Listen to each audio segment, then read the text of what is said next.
ius sacrum, treated violations of this vow as among the most serious crimes possible. The Romans believed that the gods communicated their displeasure through various signs and omens, and the breaking of a Vestal's chastity was thought to bring divine wrath upon the entire city.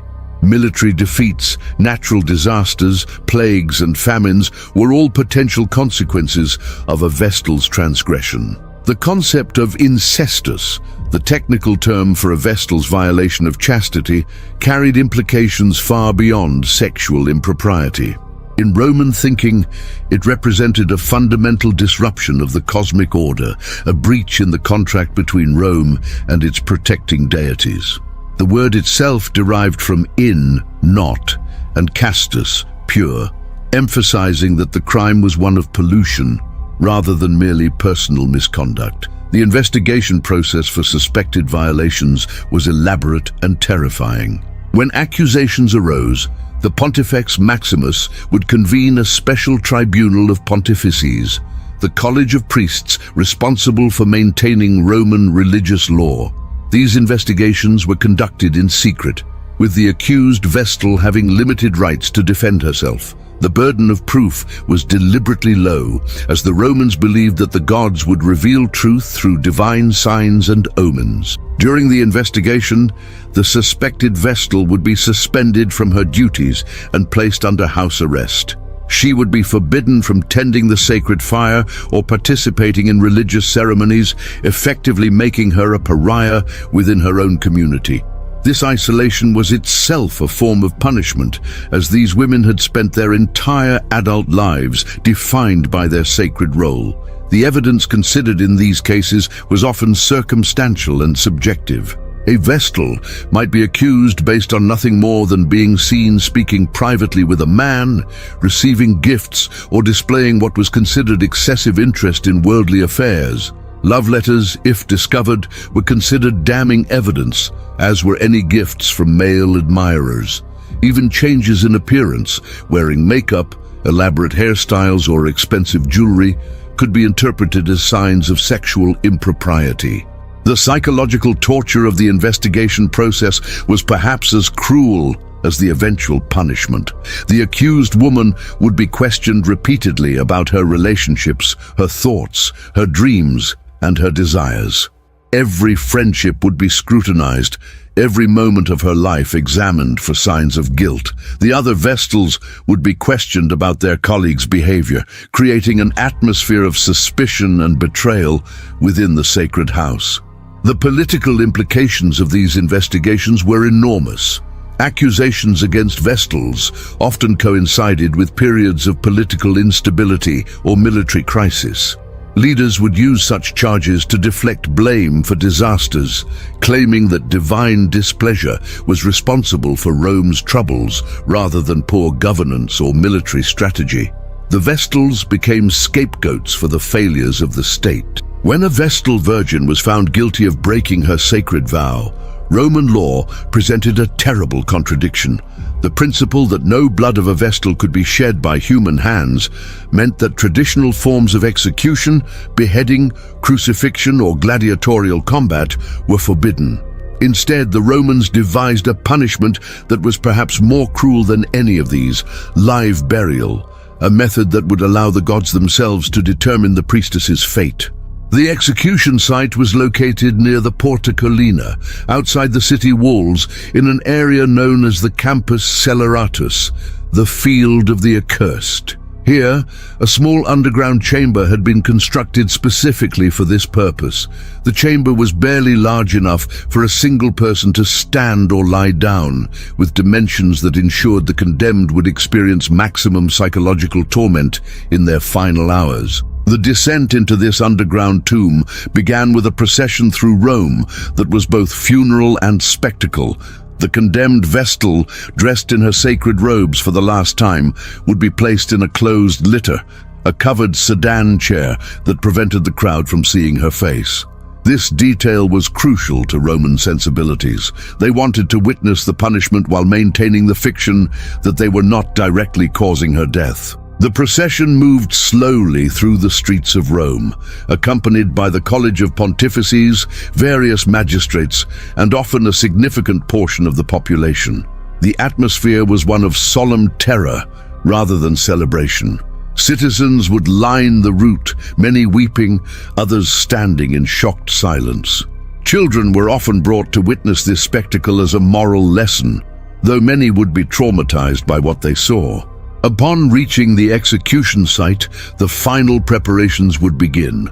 The underground chamber had been provisioned with a small bed, a lamp, and, in what the Romans considered an act of mercy, a jug of water, a small amount of bread, some milk, and a little oil. These provisions were not intended to sustain life, but rather to maintain the legal fiction that the Vestal was not being directly killed by human hands. The condemned woman would be lowered into the chamber by rope or ladder, often while still conscious and pleading for mercy.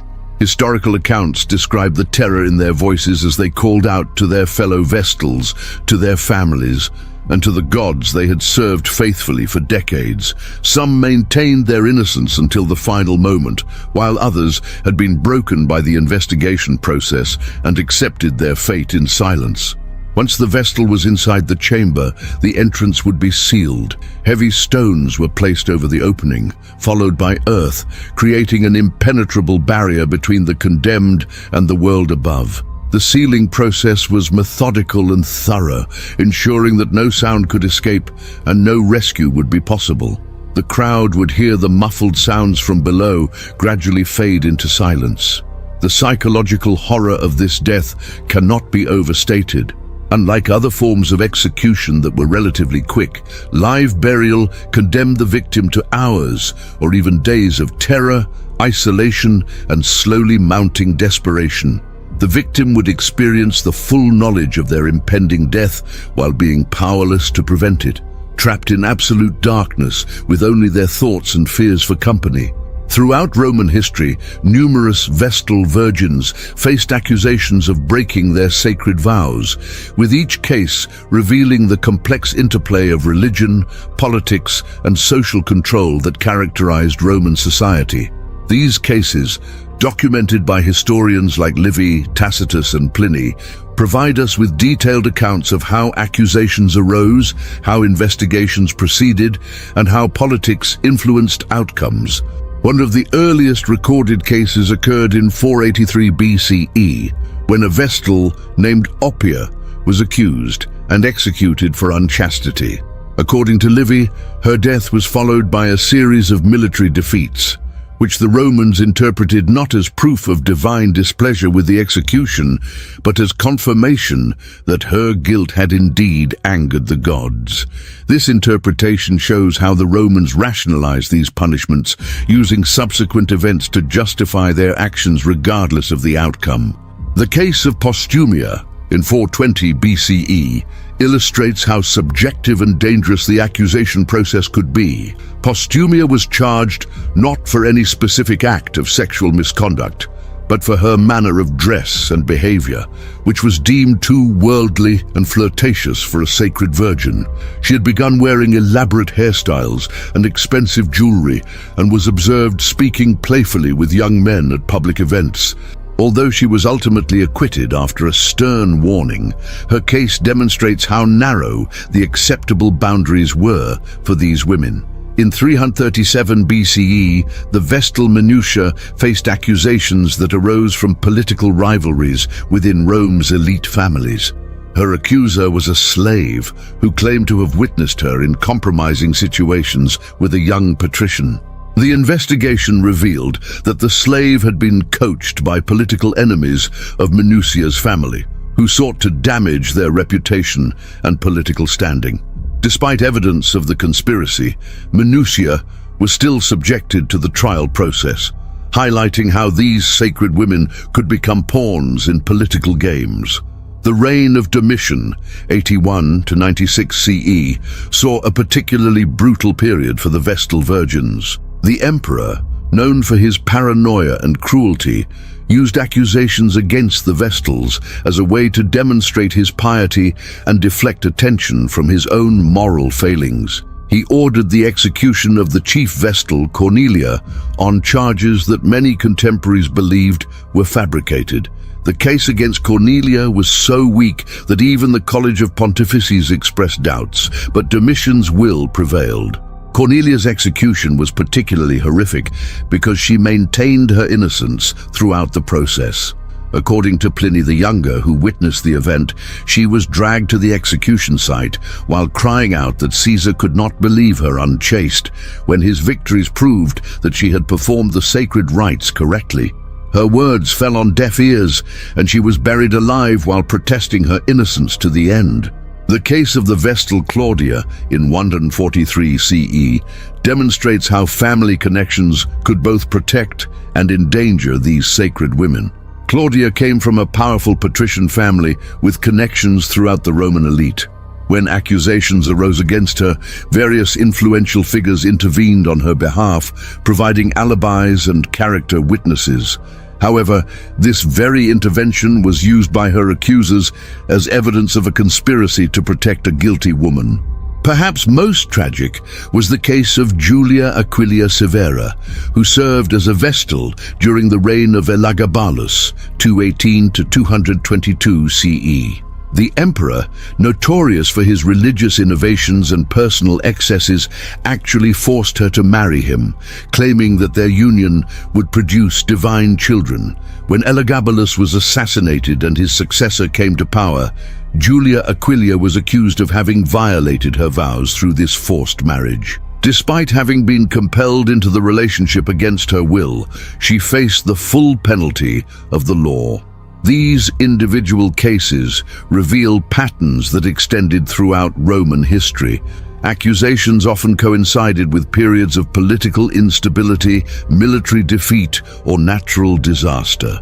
The women who faced these charges were frequently from prominent families whose political enemies could benefit from their disgrace.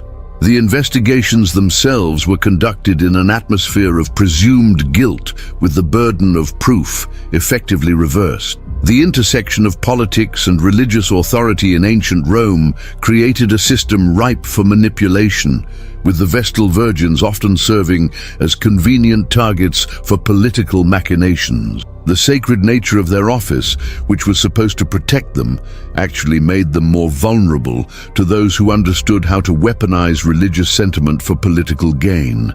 Senators and other political figures quickly learned that accusations against Vestals could serve multiple purposes simultaneously. Such charges could deflect blame for military defeats or natural disasters away from incompetent leadership and onto divine displeasure.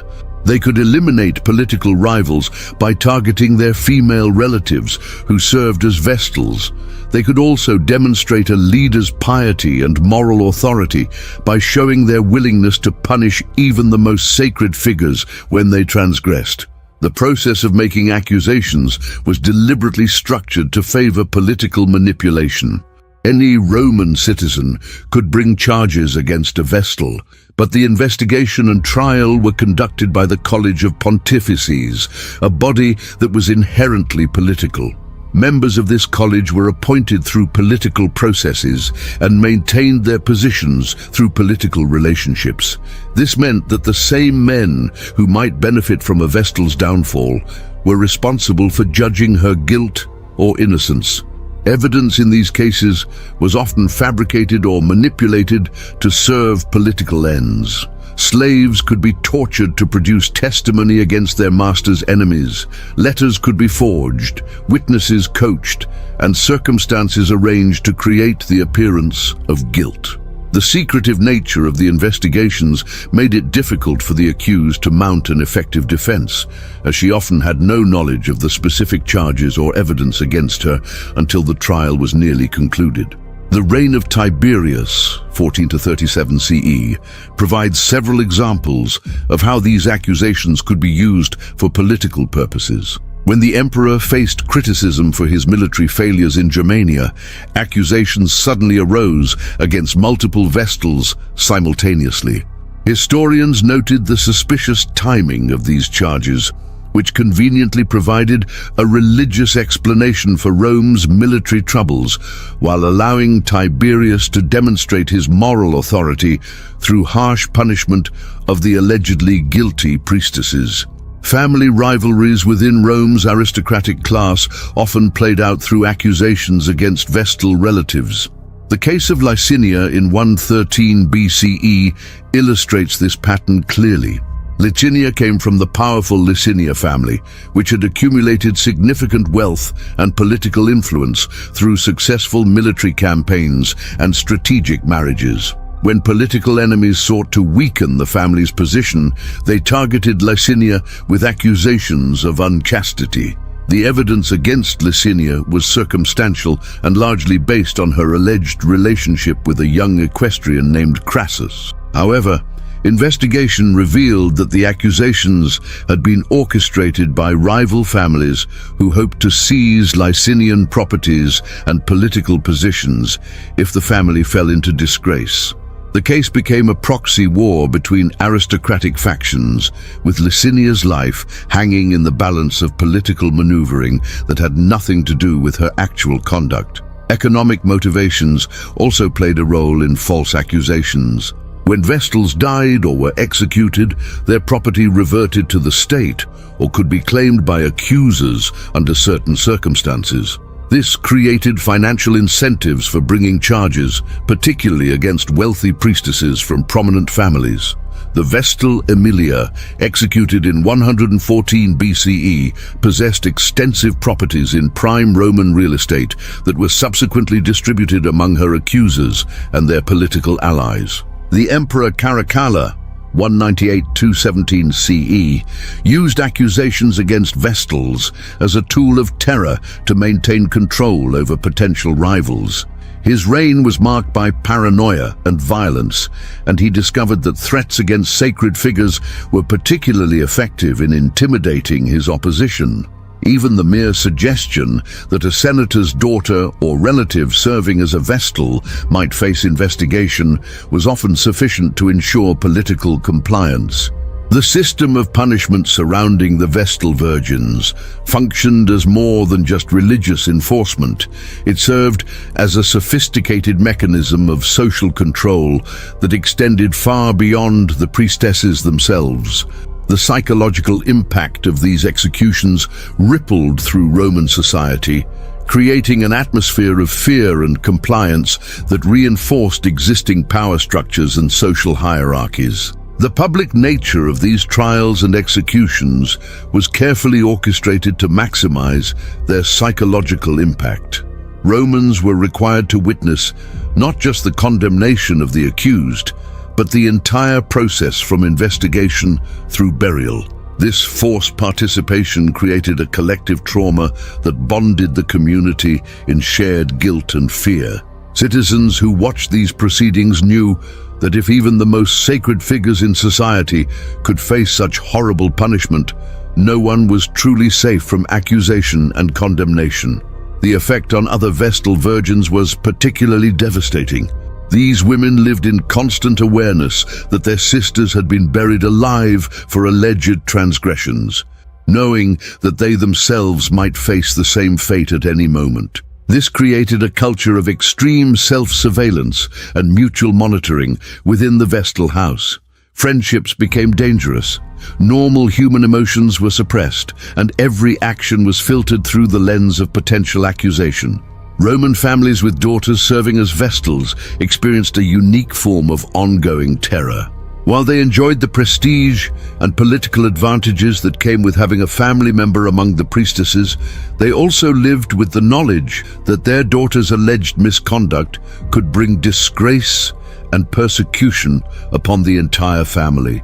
This created powerful incentives for families to monitor and control their Vestal daughters, effectively turning loved ones into instruments of surveillance. The broader Roman population learned to associate female sexuality and independence with existential threat to the state. The message conveyed by these executions was clear. Women who stepped outside prescribed roles endangered not just themselves, but the entire community. This reinforced traditional gender hierarchies and made it extremely dangerous for any woman to challenge conventional expectations of female behavior. The psychological conditioning extended to Roman attitudes toward authority and dissent. If the gods themselves could be so cruel to their most devoted servants, what hope did ordinary citizens have of challenging earthly authorities? The Vestal executions demonstrated that even the most privileged and protected individuals in society were ultimately powerless against accusation and condemnation. This created a culture of submission and compliance that extended far beyond religious matters. Children who witnessed these spectacles or heard detailed accounts of them carried psychological scars throughout their lives. Roman education deliberately included exposure to these stories as moral instruction, but the trauma of learning about such cruelty often produced adults who were either paralyzed by fear or capable of extraordinary violence themselves.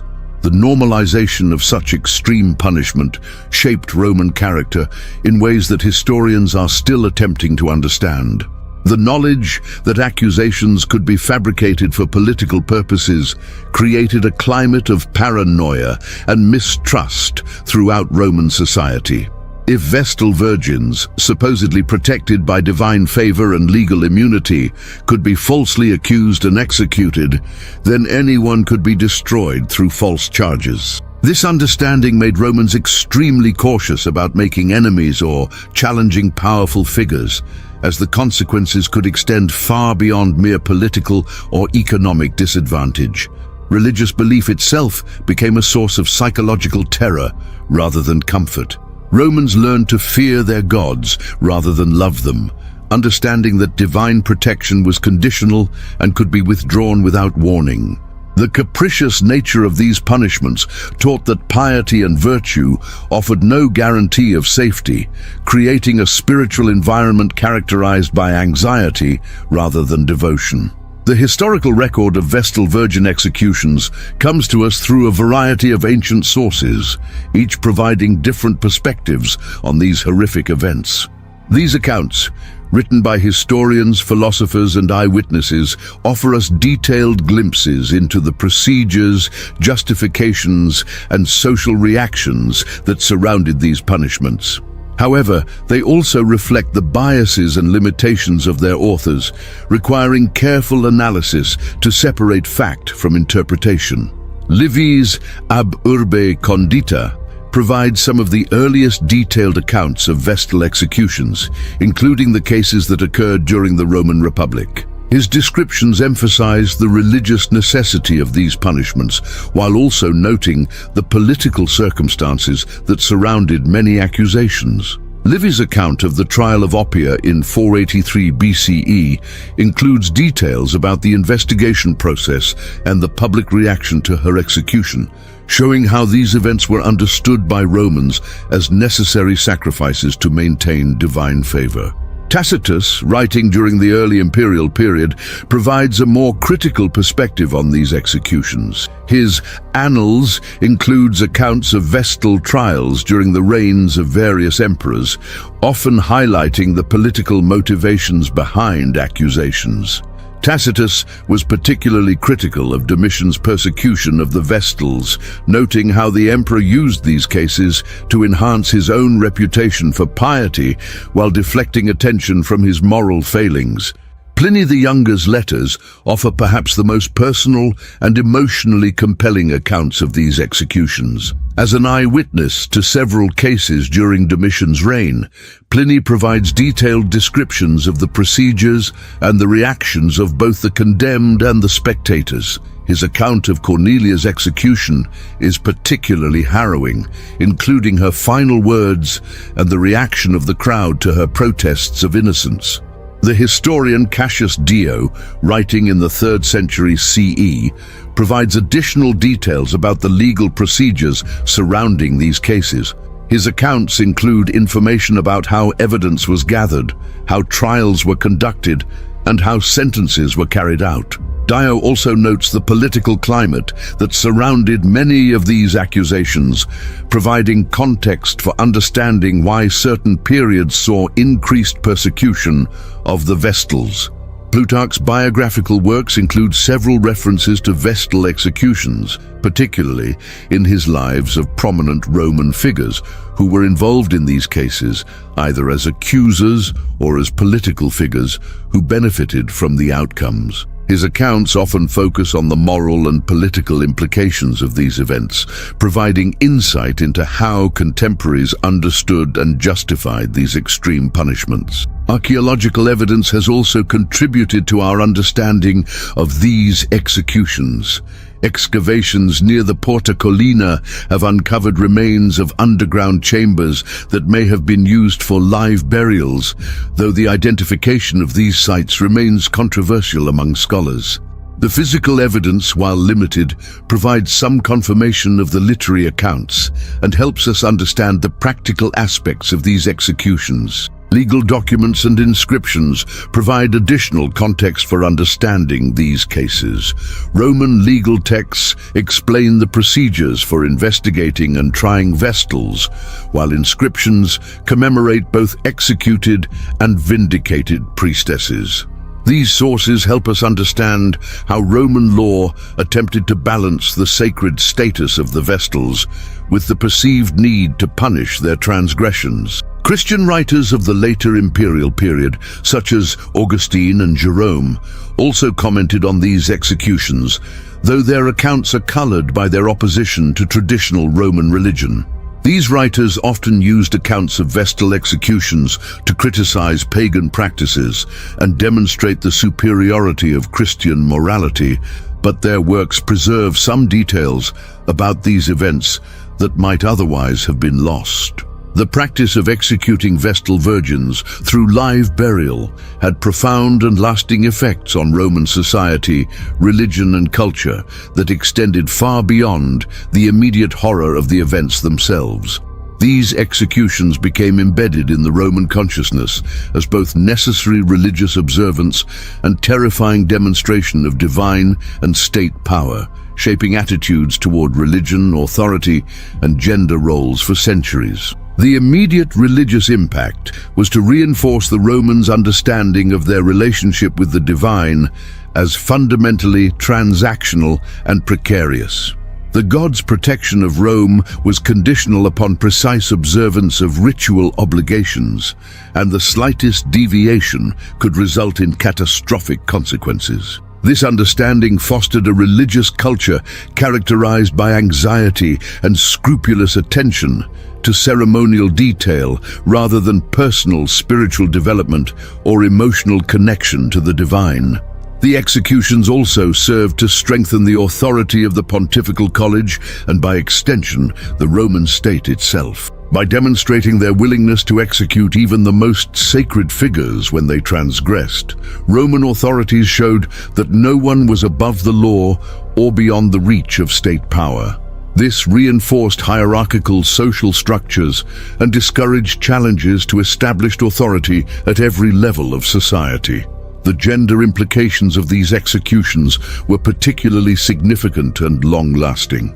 The message that female sexuality posed an existential threat to the state became deeply embedded in Roman culture, influencing laws, social customs, and attitudes toward women for generations. The extreme punishment of Vestals, who allegedly broke their vows of chastity, served as a warning to all women about the consequences of stepping outside prescribed gender roles. The psychological impact on Roman families was enormous, particularly those from the aristocratic classes who provided daughters to serve as Vestals. The knowledge that their daughters could face such horrible punishment created powerful incentives for families to monitor and control their female members, reinforcing patriarchal authority within the household, while creating ongoing anxiety about the behavior and reputation of family members. The executions influenced Roman literature and artistic expression in complex ways. While poets and writers generally avoided direct criticism of these practices, They often explored themes of innocence betrayed, divine cruelty, and the powerlessness of individuals against state authority. The figure of the condemned Vestal became a symbol of tragic victimhood that appeared in various forms throughout Roman literature. Legal and judicial practices were also affected by the precedents set in Vestal trials. The procedures developed for investigating and trying these cases, including the use of secret testimony, the acceptance of circumstantial evidence, and the reversal of the burden of proof, were later applied to other types of crimes. This contributed to the development of judicial systems that favored the state and made it increasingly difficult for accused individuals to defend themselves effectively. The economic impact of these executions was significant, but often overlooked by ancient commentators. When Vestals were executed, their substantial properties reverted to the state or were distributed among their accusers, creating financial incentives for bringing charges. This commercialization of religious persecution had lasting effects on Roman attitudes toward wealth, property rights, and the relationship between economic and political power. The practice also influenced Roman attitudes toward death and punishment more generally. The elaborate cruelty of live burial, justified by religious necessity, helped normalize extreme forms of punishment throughout Roman society. This contributed to the development of increasingly brutal forms of entertainment and legal sanctions that characterized later periods of Roman history. The practice of executing Vestal Virgins through live burial did not end abruptly, but rather declined gradually over several centuries as Roman religion, politics, and social attitudes evolved. The transformation of Rome from republic to empire, the rise of Christianity, and changing concepts of justice and religious observance all contributed to the eventual abandonment of this horrific punishment. During the later imperial period, beginning roughly in the 2nd century CE, accusations against Vestals became increasingly rare. This decline reflected several factors, including the growing influence of Stoic philosophy, which emphasized mercy and rational justice, and the increasing skepticism among educated Romans about traditional religious practices. Emperors, who were more concerned with practical governance than religious theater, found these dramatic executions less useful as tools of political control. The rise of Christianity played a crucial role in ending these executions, though the process was gradual and complex. Christian writers like Augustine and Tertullian condemned the practice as barbaric and contrary to divine mercy, but their influence was limited until Christianity became the official religion of the empire. Even then, the transformation was not immediate, as Christian emperors had to balance their new religious convictions against traditional Roman expectations and practices. The Emperor Constantine's conversion to Christianity in the early 4th century marked a turning point, though he did not immediately abolish the institution of the Vestal Virgins or formally prohibit their execution. Instead, his reign saw a gradual reduction in the political and religious importance of the Vestals as Christian institutions and practices gained prominence. The eternal flame of Vesta began to compete with the eternal light of Christ for symbolic significance in Roman religious consciousness. The practical difficulties of maintaining the Vestal institution also contributed to the decline of these executions. As Roman society became increasingly diverse and cosmopolitan, finding suitable candidates from traditional Roman families became more challenging. The prestige associated with Vestal service declined as alternative forms of religious and social prominence became available through Christian institutions. Legal reforms during the later empire also made these executions more difficult to justify and implement. The influence of Christian concepts of mercy and redemption, combined with evolving Roman legal principles that emphasized proportionality in punishment, created an intellectual climate that was increasingly hostile to such extreme sanctions. Legal scholars began to question whether live burial could be reconciled with emerging principles of justice and human dignity. The last recorded execution of a Vestal Virgin occurred during the reign of Caracalla in the early 3rd century CE, though some scholars argue that isolated cases may have occurred as late as the 4th century. By this time, however, such executions had become exceptional rather than routine responses to accusations of unchastity, and they were increasingly criticized by both pagan and Christian commentators. The formal end of the Vestal institution came in 394 CE, when Emperor Theodosius I ordered the extinguishing of the sacred fire and the dissolution of the College of Vestals as part of his broader campaign to eliminate pagan religious practices. This marked the definitive end of a tradition that had lasted for over 1,000 years and had claimed the lives of dozens of women through one of history's most cruel forms of execution. The transformation was not merely administrative, but reflected a fundamental shift in Roman religious and moral consciousness. The Christian emphasis on divine mercy and forgiveness stood in stark contrast to the harsh, transactional relationship with the gods that had characterized traditional Roman religion. The idea that human sacrifice or extreme punishment could ensure divine favor became increasingly unacceptable to a society that was learning to see all humans as possessing inherent dignity as children of God. The horrific punishment of Vestal Virgins through live burial remains one of the most chilling examples of institutionalized cruelty in human history, continuing to shock and disturb scholars, students, and general readers more than 15 centuries after the last such execution occurred.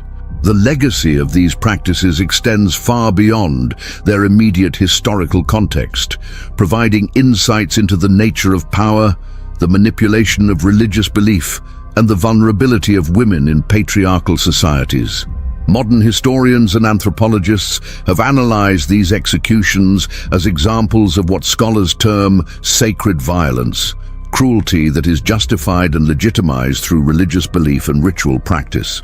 The Vestal executions demonstrate how societies can transform the most extreme forms of brutality into moral necessities, creating systems where ordinary people not only tolerate but actively participate in atrocities they might otherwise find abhorrent.